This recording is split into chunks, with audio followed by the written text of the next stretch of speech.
I'm going to show you how to torque a cylinder head the correct way. And what's interesting is that this particular engine, this is from a BMW E30, it's an M20 B25, you've got to torque it a specific way, and that means the last time that you tighten up the head bolts, you got to turn it a certain number of degrees as opposed to bringing it to a certain torque value. To do it properly, there's a special tool that I got from Amazon. It's pretty inexpensive. I'm going to put a link to it down below. We've torqued up the head before, and maybe not with the best results. We've blown a couple of heads. We've blown a couple of head gaskets on this car before, so hopefully this is going to work properly, and we're just going to show you how we're going to do it. So we've had some problems blowing up this particular motor before. It's probably because we didn't torque down the head properly and we didn't have even torque across all of the bolts. So hopefully with this tool, it's like a little protractor for your torque wrench. It's going to help us get the correct angle of the torque and hopefully avoid this problem in the future. So let's show you how we're going to do it. To prepare everything, we've cleaned up the entire deck of the block, and this engine has actually been rebuilt recently. We've got all the head bolts here, and we just oiled them up so they go in nice and clean. And we've also cleaned up the head. It's brand new surfaced head, so everything is nice and clean. And we're gonna have to tighten up the head bolts, and we're gonna use this tool over here, which is basically a protractor. And what I've done is I've put a marking, some painter's tape on the 0 and the 90-degree mark, and I'm going to show you how to use it in just a second. And basically that's all that we're going to do, is just we need to get these bolts to 90.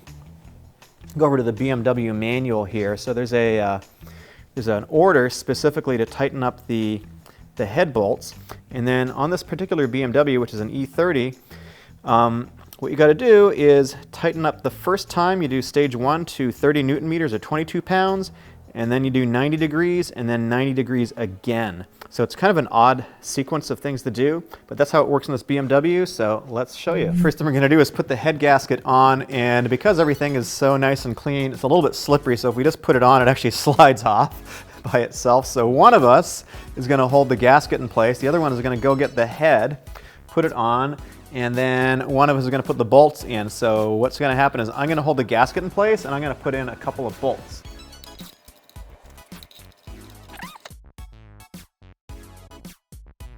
All we're going to do is just put them in finger tight right now. These are Torx head bolts.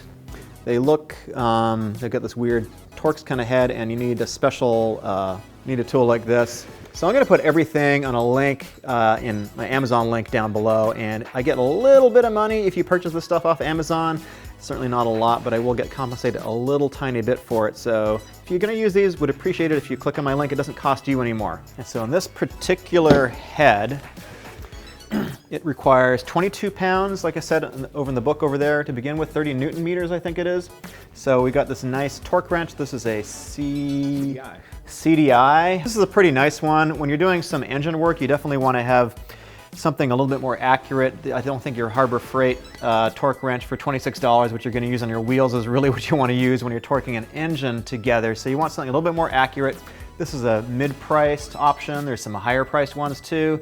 Take your pick, but if you're doing engine work, you probably want to do it more accurately.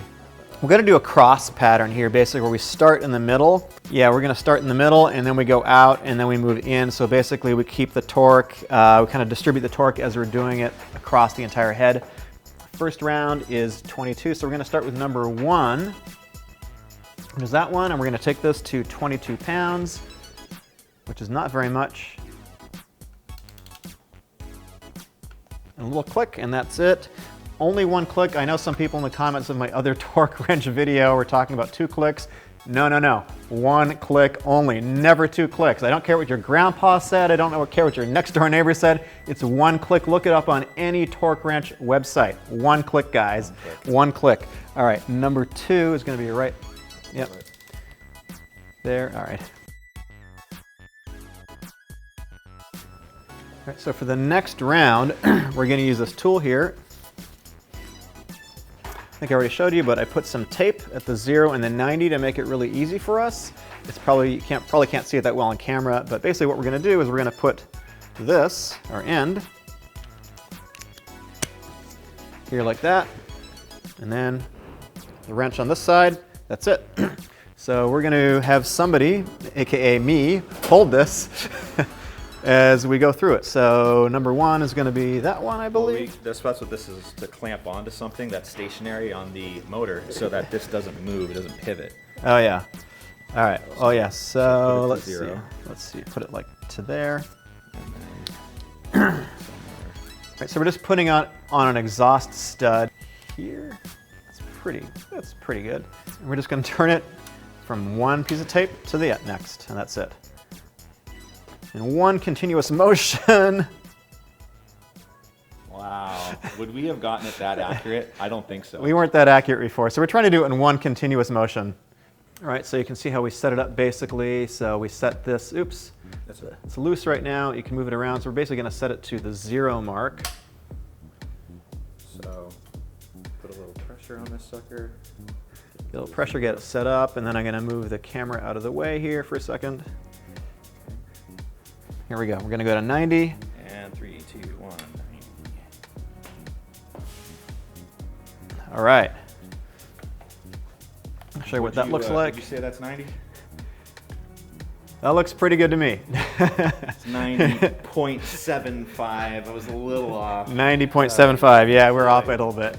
So we just did the first round of 90s, and now we're going to do it again, second round, and this is going to be the last time. Are you ready for this excitement? Because yes, we are. This is going to be harder to do this time because this whole engine stand, of course, is on wheels, and so I've been holding it, and it wasn't too hard last time, but now another 90 degrees is actually a significant amount of torque. So one of the issues we've been having is this little clip thing here to kind of hold the gauge in place. It's moved slightly, so we're going to try to clip it on a little bit better, and I'm going to have to use a little more grunt to hold this in place, because now this is the second 90 and this one's going to be harder. All right, I'm ready. 1, 3, 2, 1, go. All right.